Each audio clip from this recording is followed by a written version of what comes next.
Good evening, Matt. It is Monday. Another week of vlogging begins. What I'm going to be talking about today is programming.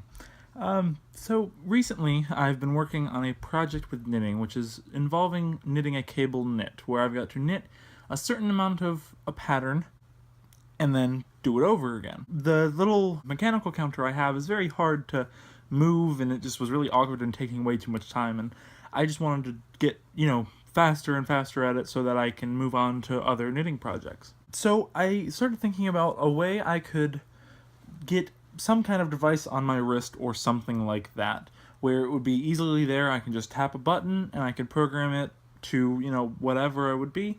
The only really way to do that would be to get a Raspberry Pi or an Arduino, and that would just be really heavy, and I'd have to be plugged into some sort of power supply, and that just didn't agree with me. I also looked at some of the stores, and they make little digital counters that go on your finger as you're knitting. That way you can just press it, but I didn't really want to spend any money, really. I wanted to kind of, I guess I could eventually buy it if it was a needed thing, but really, I've only needed this for this one project. So if it happens again, I might go ahead and buy it.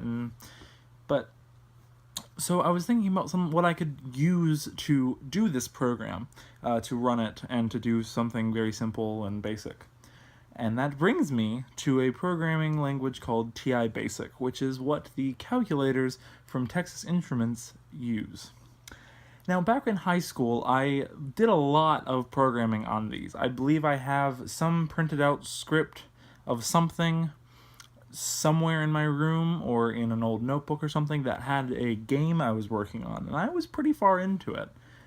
It was like an RPG type Zork-like thing. I wasn't really sure what it wanted to be, and I just never really got into doing much more than that.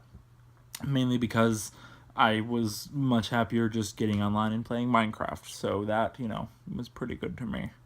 But so I picked up my old calculator and I started writing programming, and it quickly came back to me, and I forgot how awesome it was when you write a bunch of lines of codes and then you everything's broken and has lots of syntax errors because I don't know how to program, but then you go in and fix them and figure out how to fix them and what ways you can do it differently and stuff like that. And I even learned a couple new program scripting ways, I don't know how you would call it, because I was doing research on TI Basic and trying to see what I could do. And it just was a lot of fun, and it reminded me how awesome it was to program. And I've been thinking I might get into, I can't remember what it's called, but it's the stuff that Apple released recently. And their apps, and seeing about doing an app of myself just to have fun with it and kind of make something simple and kind of whatever, or start learning some like JavaScript or something, or I know Knox has been doing Unity stuff, making games with Unity, and that looks really cool and fun, and I just think it'd be really interesting to learn a programming language and just kind of see what I could do with it, and just have a little bit of fun.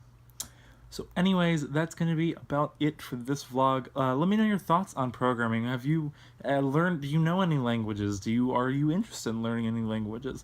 Let me know. I'd love to hear it. So I hope you are feeling better, and I hope you enjoy the rest of your Monday, and I look forward to seeing your video tomorrow. Have a good one, Matt.